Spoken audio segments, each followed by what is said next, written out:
Okay, நான் வந்து business வந்ததோடைய ஒரு முக்கிய நோக்கம் அப்படின்னு பார்த்தீங்கன்னா, ஒரு நாள் மாதிரி இன்னொரு நாள் இருக்கக்கூடாது அப்படிங்கிற ஒரு கான்செப்ட். அதாவது இப்போ நான் வந்து ஒரு முஸ்லீம் சமுதாயத்தை சேர்ந்த ஆளுனால முகமது நபி சொல்லிக் கொடுத்தது எப்படின்னு சொன்னால், ஒரு நாள் மாதிரி இன்னொரு நாள் நீங்கள் வந்து பயன்படுத்தாதீங்க அப்படிங்கிறது.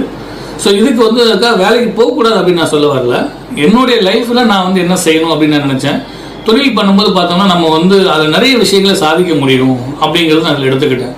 ஸோ என்னுடைய குரு வந்து எனக்கு என்ன சொல்லி கொடுத்தாருன்னு சொன்னால், உன்னுடைய வாழ்க்கை முறையில் வந்து கடவுளை வணங்குற விஷயம் அப்படிங்கிறத நீ வந்து தப்பு பண்ணலைன்னு சொன்னால், கடவுளை வணங்குற விஷயத்தை நீ கரெக்டாக இருந்தீங்கன்னா உன்னுடைய வாழ்வு முறையில் தப்பு நடக்காது அப்படிங்கிறது ஒரு பார்ட்.